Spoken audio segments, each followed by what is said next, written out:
আসসালামু আলাইকুম রহমতুল্লাহি তাআলা ওয়া বারাকাতুহু। প্রিয় দর্শক, দেশে এবং দেশের বাইরে এই মুহূর্তে যারা আমাদের এই আয়োজনটি দেখছেন তাদের সকলকে আন্তরিক মোবারকবাদ জানিয়ে শুরু করছি প্যানভিশন টিভির নিয়মিত আয়োজন, আপনাদের জনপ্রিয় অনুষ্ঠান জ্ঞান জিজ্ঞাসা। আজকে আমাদের স্টুডিওতে উপস্থিত আছেন বাংলাদেশের বিশিষ্ট ইসলামী চিন্তাবিদ, বিশিষ্ট আলেমে দ্বীন ডক্টর মোহাম্মদ মুতুল ইসলাম, সহকারী অধ্যাপক বাংলাদেশ ইসলামিক ইউনিভার্সিটি। আসসালামু আলাইকুম রহমতুল্লাহ বারাকাতুহু। জি মোহতারাম, কেমন আছেন? আলহামদুলিল্লাহ। জি আলহামদুলিল্লাহ, আল্লাহ সুবহানাহু ওয়া তাআলা ভালো রেখেছেন। আপনাকে স্বাগতম জানাচ্ছি এবং ধন্যবাদ জানাচ্ছি আপনার ব্যস্ততার মধ্যে থেকেও আপনি আমাদের জন্য সময় করেছেন এবং আমরা আপনার জন্য দোয়া করছি আল্লাহ সুবহানাহু ওয়া তাআলা আপনাকে হায়াতুত তাইয়্যিবা দান করুক। আমিন আমিন। মুহতারাম, আপনি জানেন যে আজকে লাইলাতুল মেরাজ চলছে, তো আমরা প্রথমেই আপনার কাছে জানতে চাচ্ছি লাইলাতুল মেরাজ এই ব্যাপারে কোরআন এবং সুন্নায় এই রাতে বিশেষ কোনো মহত্ব বা বিশেষ কোনো ইবাদতের বর্ণনা আছে কি? বিসমিল্লাহ, আলহামদুলিল্লাহ, ওয়াসসালাতু ওয়াসসালামু আলা রাসূলিল্লাহ বাদ। আপনি জীবন ঘনিষ্ঠ প্রশ্ন জিজ্ঞাসা করেছেন। আমরা এখন রজব মাসে আছি। রজব মাসে আসি। হ্যাঁ, রজব মাস হলো আরবি মাসের সপ্তম মাস।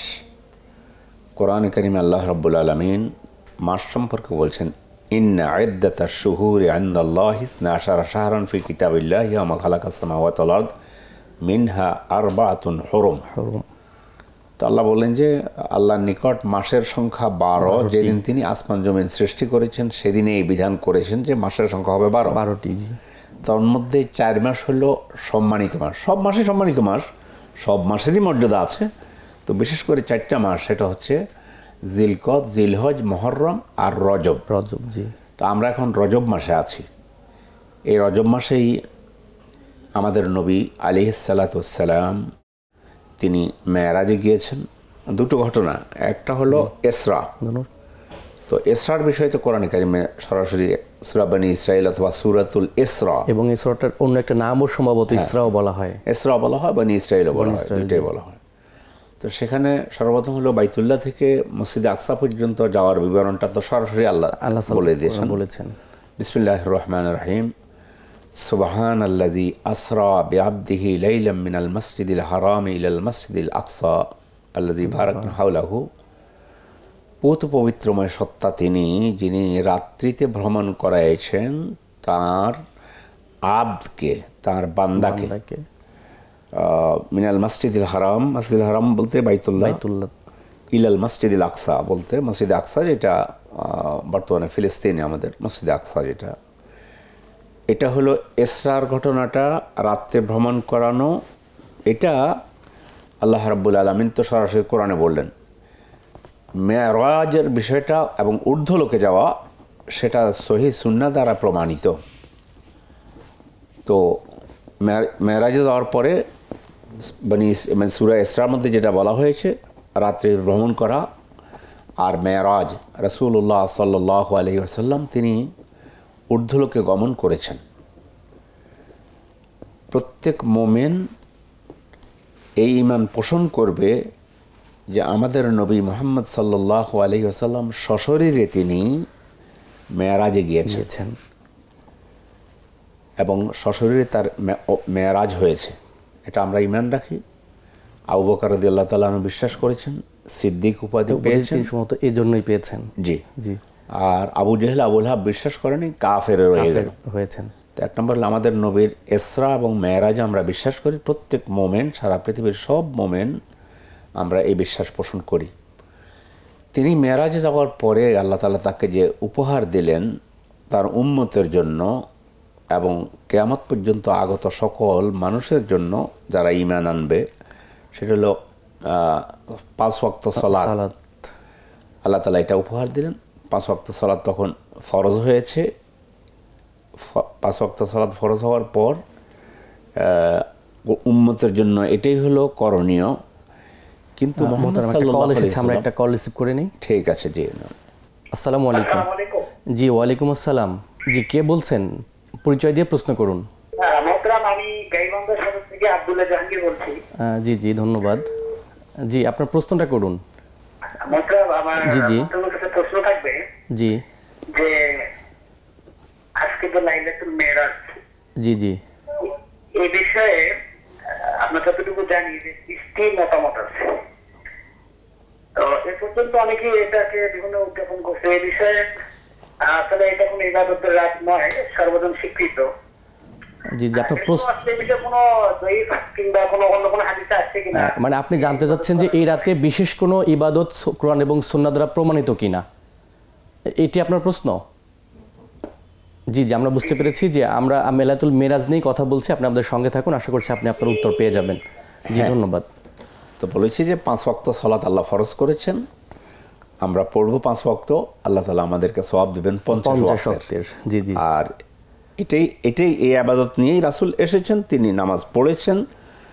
এরপর থেকে আজ পর্যন্ত ওই 5 ওয়াক্ত সালাত কিয়ামত পর্যন্ত আগত সকল মুমিন 5 ওয়াক্ত সালাত আদায় করবে। কিন্তু আজকের রাতকে, এই রাত্রিতে আমাদের রাসূলের মেরাজ হয়েছে, এই উপলক্ষে কোনো মানে ইবাদত আছে কিনা, যেটা আমাদের বন্ধু প্রশ্ন করেছেন। না, কোরআন এবং সহিহ সুন্নাহর মাধ্যমে, হাদিসের মধ্যে এই ধরনের কোনো ইবাদত, কোনো সুনির্দিষ্ট কোনো ইবাদতের কথা বলা হয়নি।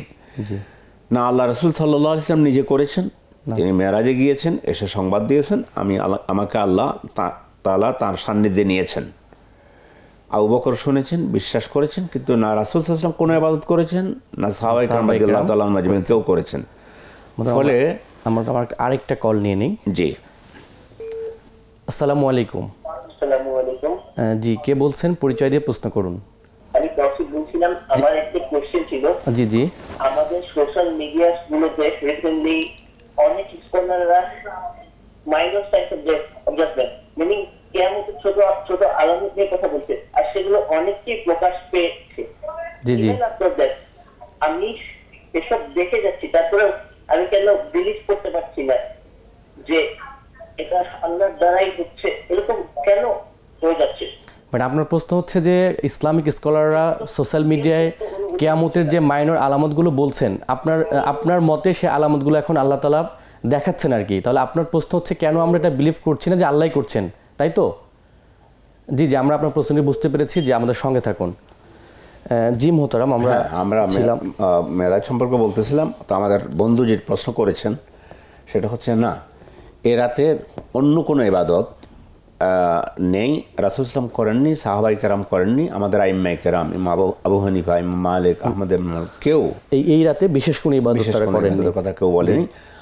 আলহামদুলিল্লাহ, আল্লাহ আমাদেরকে এটা থেকে বাঁচিয়ে রেখেছেন। আরব বিশ্বে মেরাজের রজব মাসে আল উমরা আর রাজাবিয়া, এই ধরনের একটা উমরা তারা করে, যে রজব মাসে রাসূল উমরা করেছেন সেই সব উমরা করা। এটাও আহলে ইলম বলছেন না, এই ধরনের কোনো কথা নেই। উমরা এটা চলমান একটা প্রক্রিয়া, সারা বছর 365 দিনে 365 দিনে করতে পারবে। আরও আছে যেটা, সেটা হচ্ছে সলাতুর রাগাইব, এটা আরব বিশ্বে কিছু কিছু দেশে হয়, কিন্তু রজবকে কেন্দ্র করে উমরা করা যাবে না। না, রজব মাসে উমরা করুক, কিন্তু রাসূল মেরাজে গিয়েছেন, মেরাজে যাওয়ার জন্য উপলক্ষটা নেওয়া যাবে না, এটা করা যাবে না। অনুরূপভাবে সলাতুর রাগায়েব নামে একটা নামাজ আদায় করা হয় আরব দুনিয়াতেও, কিছু কিছু দেশে, আফ্রিকা মহাদেশেও আছে। এটাও কোরআন সুন্নাহ দ্বারা প্রমাণিত নয়। আর আমাদের দেশে 27শে রজব রাত্রিতে অনেকেই ইবাদত করেন বা নামাজ পড়েন অথবা দিনে রোজা রাখেন, এটা কোরআন সুন্নাহ দ্বারা প্রমাণিত নয়। এবং সকল আইম্মায়ে কেরাম একমত পোষণ করেছেন যে না, এই দিনে এটার কোনো ইবাদত নেই, নিয়মিত 5 ওয়াক্ত সালাত আদায় করব আর উপদেশ গ্রহণ করব। আমাদের নবী সাল্লাল্লাহু আলাইহি ওয়াসাল্লাম দাওয়াতি কাজ করছিলেন। আমরা আরো একটি ফোন নিয়ে নিচ্ছি একটু। আসসালামু আলাইকুম। জি, কে বলছেন? পরিচয় দিয়ে প্রশ্ন করুন। অ্যাডভোকেট সাইকুল বলছিলাম মতিঝিল থেকে। ও আচ্ছা আচ্ছা, জি, আপনার প্রশ্নটি করুন। আমার একটা প্রশ্ন ছিল। জি জি, এটা হচ্ছে যে কেউ যদি কোনো কিছু মানে মান্যত করলো যে আমি এটা করবো, এরকম করবো, মানে আমার একটা জব হয়ে কোনো কিছু হলে জি আমি টাকা পয়সা দান করবো বা রোজা রাখবো, জি জি, তো যদি তার সাথে মনে না থাকে কোনো ক্রমে, জি না থাকে, যদি তার এক বছর মনে হয় জি যে আমি যেটা বলছিলাম, তখন কি সেটা আদায় করলে হবে না কাফারা দিতে হবে কোনো?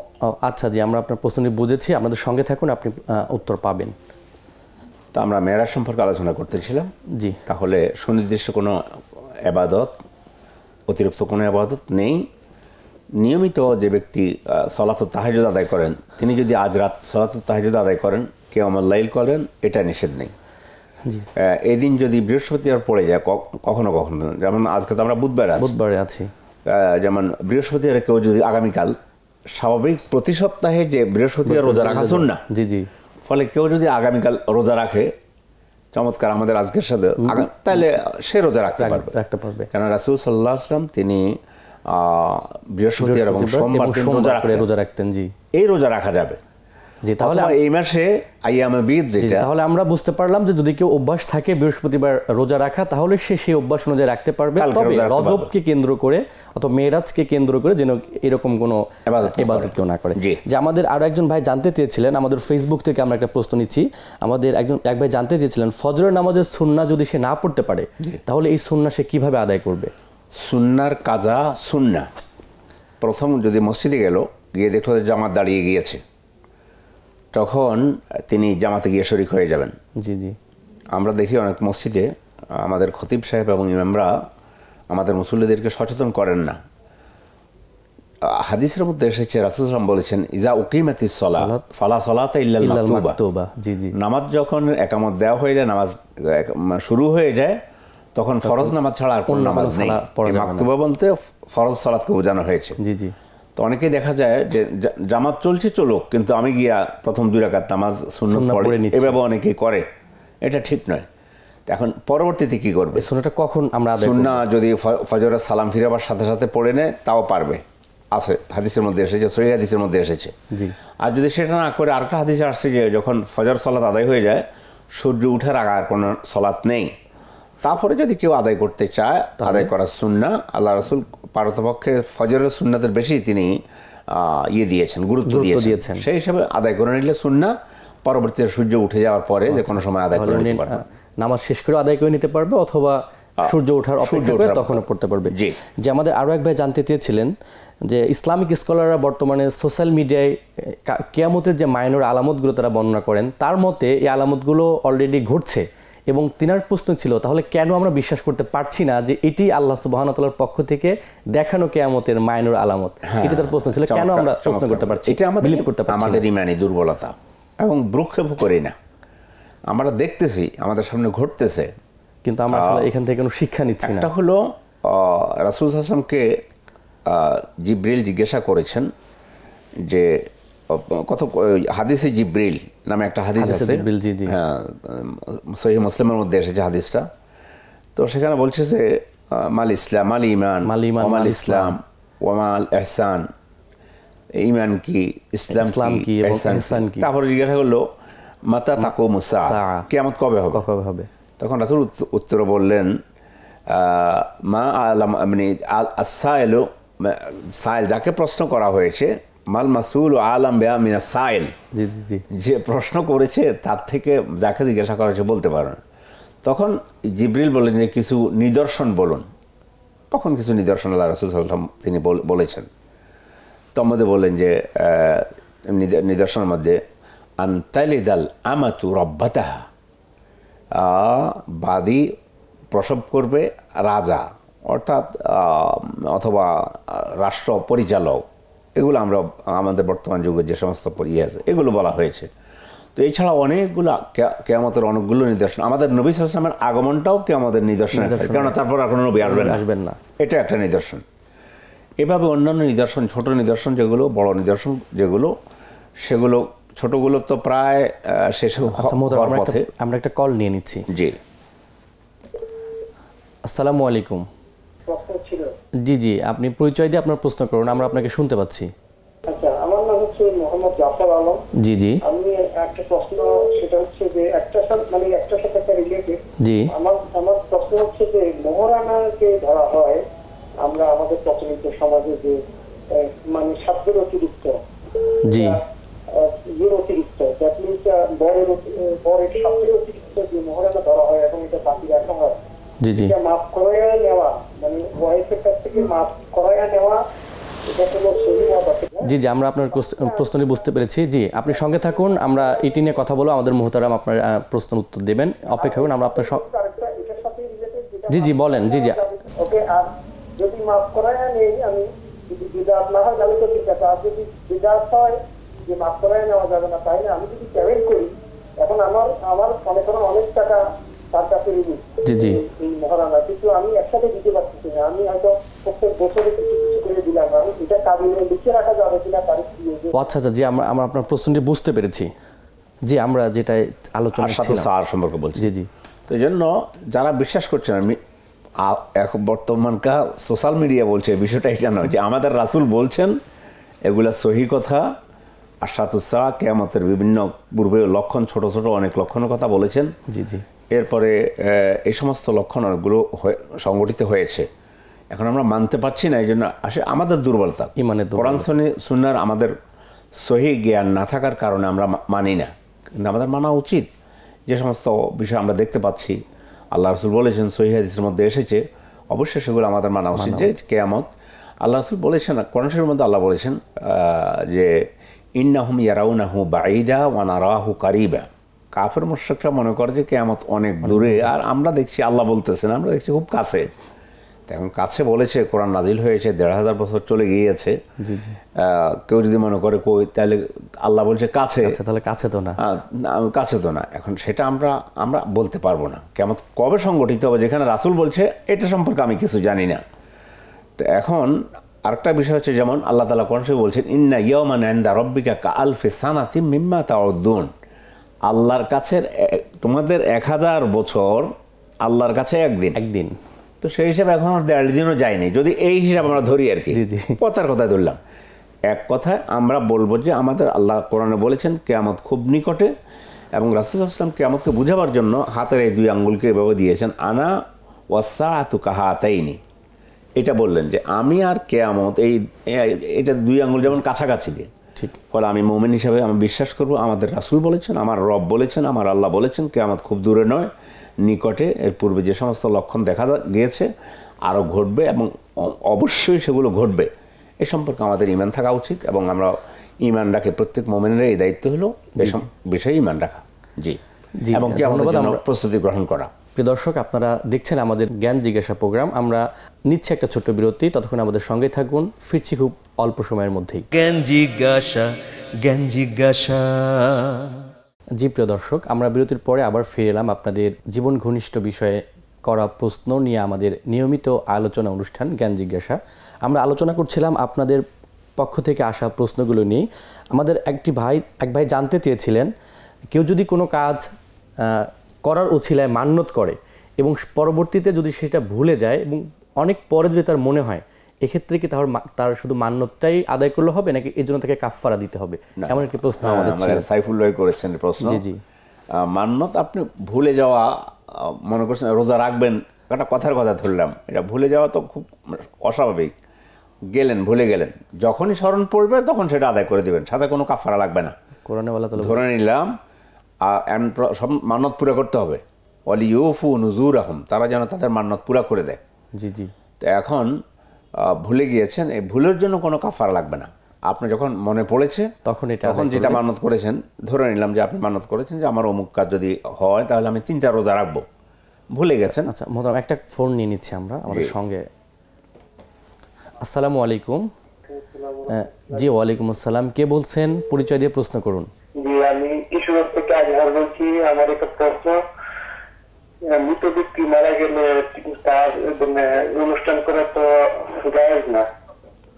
আচ্ছা, আপনি জানতে চাচ্ছেন, তাহলে আপনার প্রশ্ন। মানে আমার বড় বোনের শ্বশুর মারা গেছে, ঠিক আছে, তারা অনুষ্ঠান করতে চাইতেছে, মানে আমাদেরকে দাওয়াত করেছে, যদি না যায় তাহলে পরবর্তীতে আমার বোনের উপর অনেক ধরনের কথাবার্তা হতে পারে। এখন আমি আমরা কি করতে পারি? জি, আমরা আপনার প্রশ্নটি বুঝতে পেরেছি। আমাদের সঙ্গে থাকুন, আমরা আপনার প্রশ্নে আসব। জি আমাদের তো আমরা মান্যতে ছিলাম। জি জি তো ওই মান্যতা মানে ওনার জন্য কোনো কাফারা লাগবে না, কাফারা নেই। জি, মান্যতটা পুরা করে দেবে পরে যখন স্মরণ পড়বে। জি জি আমাদের পরে আরেকজন প্রশ্ন করেছিলেন মহরণা নিয়ে, যে আমাদের সাধ্যের অতিরিক্ত মহরণা ধার্য করা হয় এবং এটি কি সে ওয়াইফের কাছ থেকে মাফ নিয়ে নিতে পারবেন অথবা অল্প অল্প পে করতে পারবেন? সুন্দর করে বলেছে, সব ভালো কথাগুলো ভালো করে বোঝার চেষ্টা করেছি। আমাদের ভাই যেটা বলেছে, মহরানা হলো যতটুকু দিতে পারবে আসলে ততটুকুই মহরানা ধরা, এটাই হলো সুন্নাহ। তো কিন্তু যদি বেশি ধরা হয় তাহলে যেটা ধরা হয়েছে সেটা আদায় করে দিতে হবে। আল্লাহ তাআলা কোরআনে কারীম বলেছেন সূরা নিসার মধ্যে, ওয়া আতুন নিসাআ সাদুকাতিহিন্না নিহলা, একবার সর্বান্তকরণে সুন্দর মনে স্ত্রীদের মোহরানা আদায় করে দাও। জি জি। কিন্তু মোহরানা যেটা ধার্য করা হয়, এটা যদি কিস্তিতে করা হয় স্ত্রীর সাথে, যে আমি ওই যে ভাগ ভাগ করে আস্তে আস্তে করে আদায় করে দেব, যদি স্ত্রী একমত হয় পারবে, কোনো অসুবিধা নেই। জি জি। এটাকে বলা হয় মাহার মুআজ্জাল, মানে কিস্তিতে মোহরানা আদায় করা, এটা পারবে।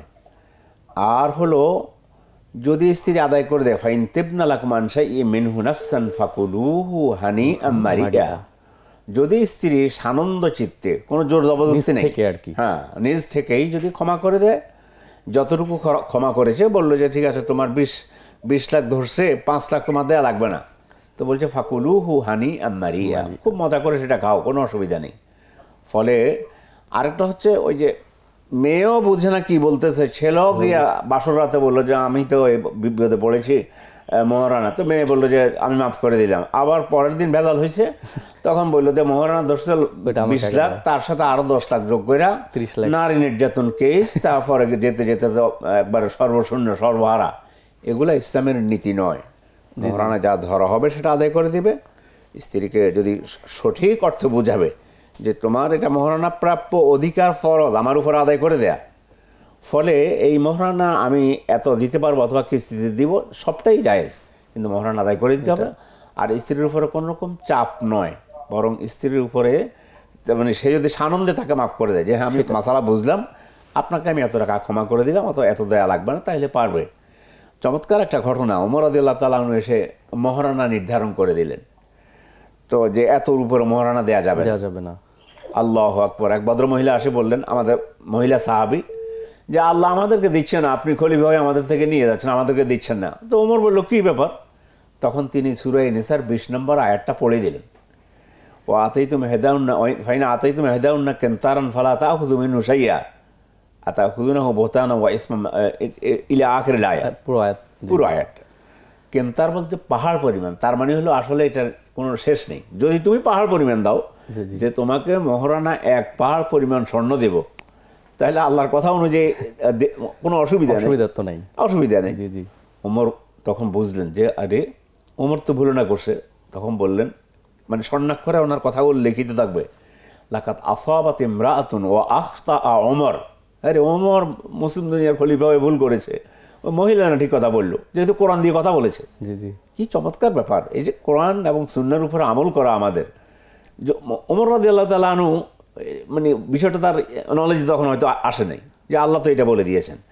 মহিলা যখন সাহাবী যখন ওনাকে স্মরণ করাই দিলেন, তখন তিনি তো এটা মেনে নিলেন, আগের মত থেকে ফিরে এলেন। হ্যাঁ, ফিরে এসেছেন। তো এই জন্য মোহরানা যেটাই ধরা হোক, বেশি ধরা জায়েজ আছে। কিন্তু আমাদের সমাজের যে অবস্থাটা, দিতে পারবে না 10,000, মোহরানা ধরছে 10 লাখ, এটা ঠিক না। অভিভাবকদের এ ব্যাপারেও সচেতন হওয়া দরকার।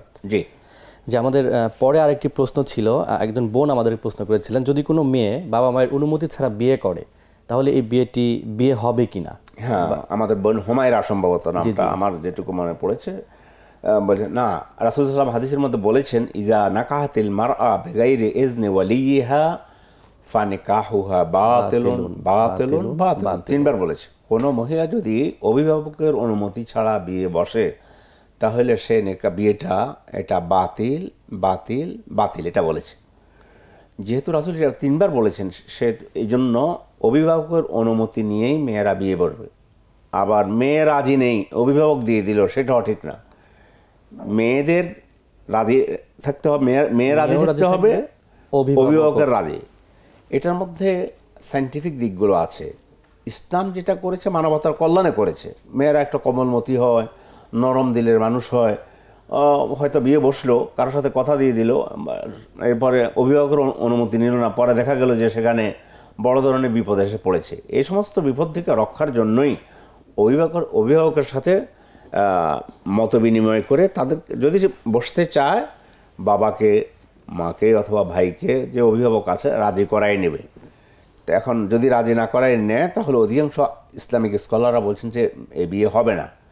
এখন যদি এই ধরনের বিয়ে হয়ে গিয়ে থাকে, তারপরও উচিত অভিভাবককে রাজি করায় নিয়ে সেটা নেওয়া উচিত, এবং অভিভাবকদেরও ছাড় দেওয়া উচিত, যেহেতু হয়ে গিয়েছে। এই জন্য যে আমাদের ভাই প্রশ্ন করলেন যে মৃত মানুষের দোয়ার উছিলায়, অর্থাৎ আমাদের সমাজ এখন প্রচলিত যে 7 দিন বা 40-এ যে অনুষ্ঠানগুলো আমরা করি, তিনি বলেছেন তার বোনের বিয়ে হয়েছে, তার শ্বশুর বাড়ির এখন বড় একটি আয়োজন, এখন না গেলে তাদের উপরে সামাজিকভাবে হয়তো কোনো রকমের, এই ব্যাপারে তিনি এখন কি করবেন? আমাদের বোধহয় জেহাদ ভাই করেছেন প্রশ্নটা, কিশোরগঞ্জ থেকে তিনি করেছেন।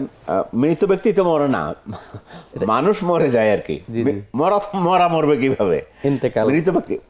মৃত ব্যক্তি তো আর মরে না, যে মরে গেছে সেই তো মৃত। এটা আমাদের ভাইদেরকে বলে দিলাম। উনি যেটা বলেছেন অনুষ্ঠানের আয়োজন করেছে, এবং উনি জানেন যে এই ধরনের অনুষ্ঠান মানে বিদআত। হ্যাঁ, এই ধরনের অনুষ্ঠান বিদআত। তো আসলে উচিত হলো, স্পিরিট হলো, আমি বেদাতি কাজে অংশগ্রহণ করব না। কোরআন শরীফের আয়াত, ফালা তাকউদু মাআহুম হাত্তা ইয়াখুদু ফি হাদিসিন গায়রি, যদিও কোনো আল্লাহ বিরোধী কোনো কাজ হয় অথবা আল্লাহ রাসূলের শরীয়ত পরিপন্থী কোনো কাজ হলে সেখানে সঙ্গ না দেয়াই উচিত। তারপরেও বলছেন যে আমার বন্ধুর উপরে টর্চার হইতে পারে।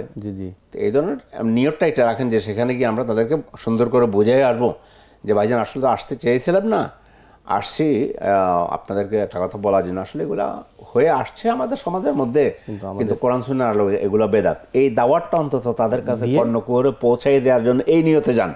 তাহলে ভিতরে থাকলো যে আমার বোনটার উপর টর্চার হবে যদি আমরা না যাই। আসলে আপনি যদি বাড়াইয়া মনে করেন যে আমি না গেলে আমার বোনের উপর টর্চার হবে, এটা কি আপনার চিন্তায় বলছেন না আসলে বাস্তবিকে তারা কোনো টর্চার করবে? আমি বলছি যে দিন সত্য এটা, এই ধরনের মানে ইয়েতে অনুষ্ঠানে আমি অংশগ্রহণ করব না। আর যদি একান্ত যেতেই হয় তাহলে অন্তত আপনার ইয়েটা করি, এটা মনে এই ইয়েটা নিয়ত করে যান যে আমি সুযোগ পেলে তাদেরকে এই কথাটা দাওয়াতটা দেব যে ভাইজান আসলে আমি আসতে চাইছিলামও না, এই ধরনের অনুষ্ঠান সম্পূর্ণ বেদাত, এই দাওয়াতটা দিয়ে আসেন। সাথে যেহেতু আপনার বন্ধুর উপর টর্চার হইতে পারে, তাহলে ইনশাল্লাহ আল্লাহ তাআলা হয়তো এগুলাতে ক্ষমা করবে। এমনি স্পিরিট হলো এই ধরনের অনুষ্ঠানে অংশগ্রহণ না করা। যে আমাদের ফেসবুকে রাজীব ভাই প্রশ্ন করেছেন, সোশ্যাল মিডিয়ায় এখন আমরা দেখছি যে খুব তুচ্ছ বিষয় নিয়ে এক আলেম অন্য আলেমকে কাফের বলে সম্বোধন করছে। তিনি জানতে চেয়েছেন যে কথায় কথায় অন্য কিভাবে কাফের বলা আসলে এটা কতটুকু যুক্তিসঙ্গত?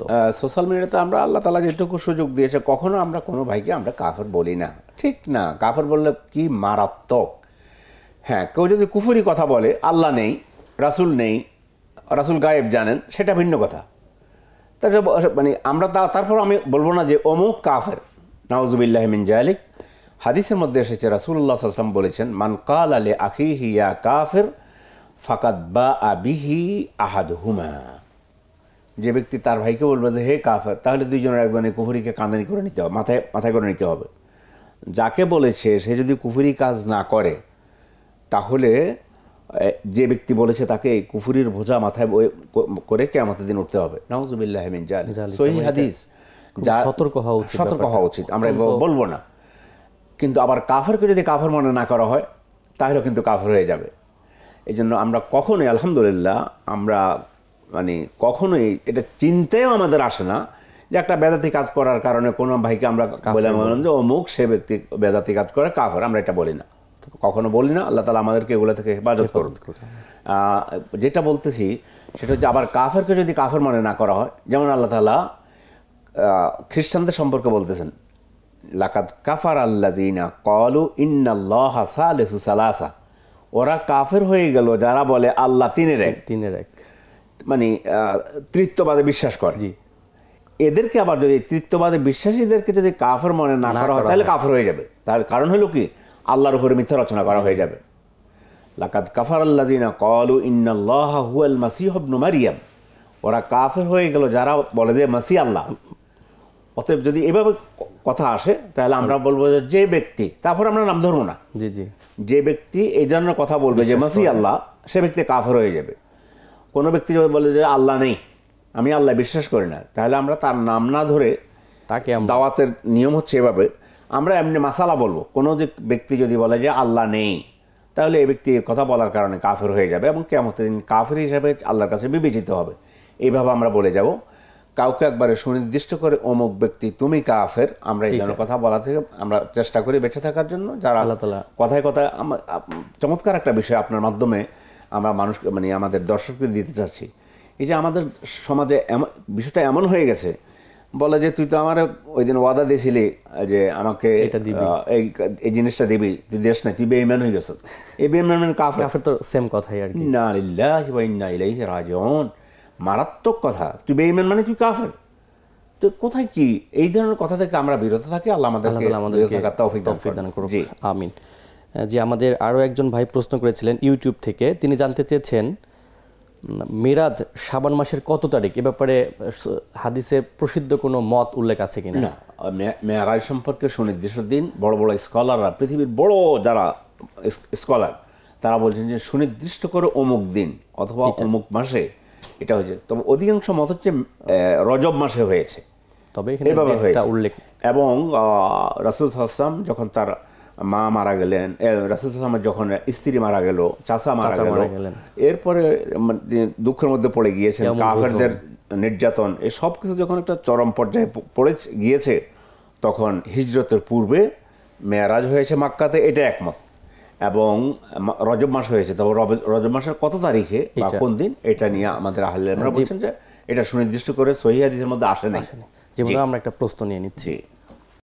আসসালামু আলাইকুম ওয়া রাহমাতুল্লাহ। জি ওয়ালাইকুম আসসালাম। কে বলছেন? পরিচয় দিয়ে প্রশ্ন করুন। আমি চট্টগ্রাম থেকে সালেহিন বলছি। জি জি, আমার দুটো প্রশ্ন আছে। জি বলুন। একটা প্রশ্ন হচ্ছে যে আমাদের দেশের সাপেক্ষে রমজান, এই রজব মাসের সাপেক্ষে রজব, জি জি, আপনার লাইলাত মেরাজ পালিত হয়। জি, আসলে রাসূলুল্লাহ সাল্লাল্লাহু আলাইহি ওয়াসাল্লামের মেরাজ যে রজবের 27 তারিখ হয়েছে, এর কোনো স্পষ্ট দলিল বা? আচ্ছা, আমরা এই প্রশ্নের উত্তর এই মাত্রই আমাদের মুহতারাম কাছ থেকে জানলাম যে এ ব্যাপারে নির্দিষ্ট কোনো ডেট সহিহ হাদিসে উল্লেখ নাই। রজব মাসের কথা বলা থাকলে উল্লেখ নাই, আমরা মাত্রই আলোচনা করলাম। যে আপনার দ্বিতীয় প্রশ্নটি, জি জি, সেটা হচ্ছে কোনো ব্যক্তিকে যদি কোনো কাফেরকে যদি কাফির না ডাকা হয়, তাহলে কি কাফের হয়ে যাবে কিনা? আচ্ছা, আমরা মাত্রই এই প্রশ্নটি আলোচনা করছি। আচ্ছা, তারপরে আমরা খুব, এটা আপনি ইউটিউবে পাবেন, তারপর আমরা মুহতারামের কাছ থেকে খুব সংক্ষেপে এই উত্তরটা। কাফেরকে যদি আবার কাফের মনে না করে তাহলে কাফের হয়ে যাবে। জি জি, কারণ হলো, এবং উদাহরণগুলো দিয়েছি। আল্লাহ যেমন ঈসা আলাইহিস সালামকে আল্লাহ বলা, তৃতীয়বাদে বিশ্বাস করা, এগুলোকে আল্লাহ সরাসরি কুফরি বলেছেন। এই জন্য যদি কাফের মনে না করা হয় তাহলে ওই ব্যক্তি আল্লাহর উপরে মিথ্যা রচনা করা হবে। আল্লাহর উপরে মিথ্যা রচনা করা হলে তাহলে তো কাফের হয়ে যাবে। জি জি। আচ্ছা, আমাদের এক ভাই জানতে চেয়েছিলেন, সালমান সাদি ভাই, যে মৃত স্ত্রীর গোসল কি তার হাজবেন্ড দিতে পারবেন কিনা? আহলে ইলমদের মধ্যে মতপার্থক্য আছে, থাকলেও কিন্তু পারবে। একদল বলছে পারবে না, কিন্তু না, আহলে ইলমদের মতের মধ্যে যেটা যা বলছে, আলী রাদিয়াল্লাহু তাআলা আনহু ফাতেমা রাদিয়াল্লাহু তাআলা আনহাকে গোসল দিয়েছেন, এবং নিজ স্ত্রী স্বামীকে গোসল দিতে পারবে, স্বামী স্ত্রীকে গোসল দিতে পারবে, মানে মৃত স্বামীকে গোসল দিতে পারবে ইনশাআল্লাহ। আচ্ছা, আমাদের আরও একটি প্রশ্ন ছিল, বিদেশ থেকে আমাদের এক ভাই প্রশ্ন করেছিলেন যে আমি বিদেশে থাকি, তার হয়তো ইচ্ছে আছে 20 রাকাত পড়ার, কিন্তু উনি যেখানে থাকেন সেখানে 20 রাকাত তারাবি হয়, তো এই ক্ষেত্রে উনি কি করবেন? সরি, উনি যেখানে আছেন সেখানে 8 রাকাত তারাবি হয়, তো এই ক্ষেত্রে উনি কি করবেন? সলাতুত তারাবি এই সম্পর্কে ইনশাআল্লাহ আমরা আলোচনা করব আরও। সলাতুত তারাবি কিয়ামুল লাইল বলা হয়। কিয়ামুল লাইল 8 রাকাত পড়লো আলহামদুলিল্লাহ, কোনো অসুবিধা নেই, সহিহ হাদিস দ্বারা প্রমাণিত। আয়েশা রাদিয়াল্লাহু তাআলা আনহাকে জিজ্ঞাসা করেছে, কাইফা কানাত সলাতুন নবী সাল্লাল্লাহু আলাইহি ওয়াসাল্লাম ফি রমাদান, তখন উত্তর বললেন, ফি রমাদান ওয়ালা ফি গায়রিহি লা ইয়াজিদু আন 11 রাকা ওয়া ফি রিওয়ায়া আন 13 রাকা। আব্দুল্লাহ ইবনে মাসউদ থেকে জানালেন। তো আয়েশা রাদিয়াল্লাহু তাআলা জিজ্ঞাসা করছে, রাসূলের রাতের নামাজ কেমন ছিল রমজানে? তিনি উত্তর বললেন যে রমজানের পরে সবসময় রাসূল সলাতুত তারাবি 8 রাকাত পড়তেন, আর সাথে বেতের সলাত 3 রাকাত 11। কোনো কোনো বর্ণনা এসেছে যে আব্দুল্লাহ ইবনে আব্বাস থেকে একটা হাদিস আছে 13 রাকাতের কথাও আছে, কিন্তু আরেকটা হাদিসের মধ্যে এসেছে সহিহ হাদিস, রাসূলুল্লাহ সাল্লাল্লাহু আলাইহি ওয়াসাল্লাম বলেছেন, সলাতুল লাইলি মাসনা মাসনা ফাইজা খাশি আহাদুকুম আস-সুবহা ফায়ুতিরুহা বিরাকা। রাতের নামাজ 2 রাকাত করে। কেউ যদি মনে করে যে এখন প্রভাত হয়ে যাচ্ছে, তাহলে 1 রাকাত দিয়ে বাকি সব নামাজকে বেজোড় করে দেবে। তো এই 2 রাকাত করে সুনির্দিষ্ট নেই। এই জন্য দেখা গিয়েছে যে আমাদের সলফে সালিহিনদের মধ্যে কেউ বা আইম্মায়ে কেরাম যারা ছিলেন 36 রাকাত পড়েছে, 46 পড়েছে। তারপরে এখন এসে সর্বশেষ সারা দুনিয়াতে 2টা আমল হয়ে থাকে, 20 রাকাতের একটা আমল আছে আর 8 রাকাতের একটা আমল আছে। দুইটাই সহিহ সুন্নাহ দ্বারা প্রমাণিত। 20 রাকাত পড়লে না জায়েজ হবে না, জায়েজ 8 রাকাতও পড়তে পারে। সহিহ হাদিস রাতের নামাজ 2 রাকাত করে যত পড়তে পারে, কোনো অসুবিধা নেই। তো এই জন্য আমরা এখন দেখি বাইতুল্লাহতে এবং মসজিদে নববীতে সলাতে তারাবি 20 রাকাত আদায় করা হয়। কারণ হলো এটা গোটা মুসলিম উম্মার সাথে সম্পৃক্ত বিষয়। তো 20 রাকাতের ভিতরে কিন্তু 8 রাকাত আছে, 8-এর ভিতরে 20 নেই। এই না থাকার কারণে ওনারা এই দুইটা মসজিদেই আরব বিশ্বের মধ্যে সলাতুল তারাবি 20 রাকাত করে পড়া হয়। আর অন্য আরব বিশ্বে আমাদের বন্ধু যেখানে আছেন সেখানে 8 রাকাত পড়া হয়। তো আপনার 8 রাকাত হয়ে গেল, তো আলহামদুলিল্লাহ 8 রাকাত উনি পড়তে পারবেন, কোনো সমস্যা না। আর এটা তো হলো পড়া সুন্নাহ। সুন্নাত হচ্ছে মা ইউসাবু ফাইলুহু ওয়ালা ইউআকাব তারিকুহু। পড়লে তো সওয়াব আছে এবং সওয়াব লাগবে আমাদের, আমরা কোনো অবস্থায় কমতি করব না এবং গাফিলতি করব না নামাজ আদায় করতে। না পড়লে এটার জন্য কিয়ামত দিন আমাকে জিজ্ঞাসিত হব না। এটা হলো সুন্নাহ।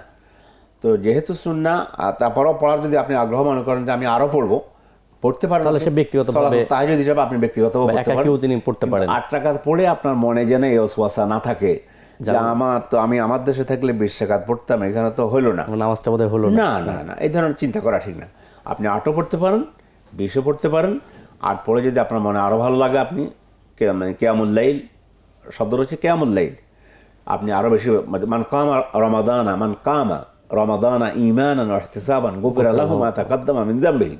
যে ব্যক্তি কিয়াম করবে মানে ওই কিয়ামুল লাইল সালাত তাহাজ্জুদ আদায় করবে রমজানে, এখন সেটা আপনি যেখানে 8 রাকাত আদায় করতেছেন মনে ইতমিনান থাকা তার কাছে আলহামদুলিল্লাহ। আয়েশা রাদিয়াল্লাহু তাআলা থেকে হাদিস বর্ণিত, সহিহ হাদিস, আমি পড়েছি আলহামদুলিল্লাহ হয়ে গেছে। আরও যদি বেশি পড়তে চান অসুবিধা নেই। আচ্ছা, আমরা আরও একটি প্রশ্ন আমাদের ছিল যে সেটা হচ্ছে 5 ওয়াক্ত সালাতের সঙ্গে যে সুন্নাহগুলো আছে, জি, এই নামাজগুলো ছেড়ে দেওয়ার কোনো সুযোগ আসলে আছে কি? এটি তো একটু টাচ করেছি। প্রথম আসেন ফরজ কাকে বলে আর সুন্নত কাকে বলে। ফরজ আর ওয়াজিব একই কথা। ফরজ ওয়াজিব, ওয়াজিব ফরজ। জি। সেখানে সব ইমাম আইম্মায়ে কেরাম আবু হানিফা, মালিক, আহমদ ইবনে হাম্বল কিন্তু ছোট ছোট পার্থক্য করেছেন যে ফরজ এটাকে বলবো, ওয়াজিব এটাকে বলবো। দুইটার মানদণ্ডে দুইটাই সমান। ফরজ যেটা সেটা ফরজ, ওয়াজিব যেটা সেটা ফরজ। ইমাম আবু হানিফা রাহিমাহুল্লাহ ছোট্ট একটা পার্থক্য করেছেন যে যেটা হাদিস দ্বারা প্রমাণিত কিন্তু ফরজ, সেটাকে ওয়াজিব নাম বলেছেন, ওয়াজিব শব্দ। আর যেটা কোরআন দ্বারা প্রমাণিত সেটাকে ফরজ বলেছেন। এটা গেল ফরজ আর ওয়াজিব পেয়ে গেলাম একটাই। জি, তারপরে সুন্নাহ। এখন ফরজ কাকে বলে অথবা ওয়াজিব কাকে বলে? মা ইউসাবু ফাইলুহু ওয়া ইউআকাব তারিকুহু। যেটা করলে সওয়াব হবে, না করলে পাপ হবে, কিয়ামতের দিন শাস্তির সম্মুখীন হবে। এটা হলো ফরজ বা ওয়াজিব। জি। আর সুন্নাহ হচ্ছে মা ইউসাবু ফাইলুহু ওয়া লা ইউআকাব তারিকুহু। যেটা করলে সওয়াব হবে, না করলে পাপ হবে না। এটা আমাদের উপর আল্লাহর পক্ষ থেকে নেয়ামত। এর অর্থ এটা নয় যে আমরা বলছি যে আমরা সুন্নত কমতি করব। রাসূল সাল্লাল্লাহু আলাইহি ওয়াসাল্লাম তিনি নামাজ পড়তে পড়তে পা ফুলে যেত, পানি এসে। জি। আয়েশা বলতেন, ইয়া রাসূলুল্লাহ লিমা তাসনা ওয়াকাদ গুফিরা লাকা মা তাকাদ্দামা মিন যামবিকা ওয়া মা তাআখার। হে আল্লাহ রাসূল, আপনি এমন করেন কেন? পূর্বাপর সব কিছু মাফ করে দিয়েছেন আল্লাহ, তারপর আপনি এভাবে নামাজ পড়েন। তখন তিনি বললেন, আফালা আকুনু ইয়া আয়েশা আফালা আকুনু আবদান শাকুরা। হে আয়েশা, আমি কি আল্লাহর কৃতজ্ঞ বান্দা হব না? এই জন্য অবশ্যই আমরা সুন্নাহর গুরুত্ব দিয়ে পড়বো, কিন্তু সুন্নাত থেকে তো ফরজের সমান মনে করতে পারে না। অনেক লোক আছে নামাজ পড়ে না, পড়লে মানে ওই মনে করে যে জুমার নামাজ 22 রাকাতে পড়তে হবে। না, এভাবে কোনো কিছু নেই। জুমার নামাজ 2 রাকাত ফরজ, এটা জুমার নামাজ কয় রাকাত? 2 রাকাত, এভাবে আমরা বলবো। আর সুন্নাহর জন্য আমরা উৎসাহ প্রদান করব, আরও বেশি পড়ুন, কিয়ামুল লাইল করুন, তাহাজ্জুদ আদায় করুন। কিন্তু যদি না পড়তে পারেন, বিশেষ কোনো ব্যস্ততা বা বিশেষ কোনো প্রয়োজনে মাঝে মাঝে এমন হতে পারে, ইনশাআল্লাহ যেহেতু এই জন্য কিয়ামতের দিন জবাব দিতে হবে না এবং শাস্তির সম্মুখীন হবে না। নিজের আমল বাড়াবার জন্য তো অবশ্যই করব, আবারও বলছি, কিন্তু এটাকে আমরা হালকা করে দেখতেছি না। তবে ফরজ আর ওয়াজিবের মধ্যে পার্থক্য যেটা, সেটা আমাদের প্রত্যেকের জানা থাকা উচিত, প্রত্যেক মুমিনের জানা থাকা উচিত যে ফরজ কাকে বলে, সুন্নাহ কাকে বলে। জি প্রিয় দর্শক, আমরা আপনাদের প্রশ্নগুলো নিয়ে আলোচনা করতে করতে আমাদের অনুষ্ঠানের শেষ প্রান্ত পর্যন্ত চলে এসেছি। ধন্যবাদ আমাদের আজকের অতিথি সম্মানিত স্যার, তিনি তার ব্যস্ত সময়ের মধ্য থেকে আমাদের জন্য সময় রেখেছেন। স্যারের জন্য দোয়া করছি আল্লাহ সুবহানাহু ওয়া তাআলা তার হায়াত তয়্যিবা দান করুক, এবং আল্লাহ সুবহানাহু ওয়া তাআলা যেন আমাদের স্যারের ইলমি জগতের এই যোগ্যতা আরও বাড়িয়ে দেন, তার মাধ্যমে যেন জাতি এই খিদমত আজীবন পেতে পারে। আমরা তার জন্য দোয়া করছি। প্রিয় দর্শক, সকলকে ধন্যবাদ জানিয়ে আমরাও বিদায় নিচ্ছি। দেখা হবে আগামী সপ্তাহে। ততক্ষণ ভালো থাকুন, সুস্থ থাকুন শান্তিতে। আসসালামু আলাইকুম ওয়া রাহমাতুল্লাহি তাআলা ওয়া বারাকাতুহু।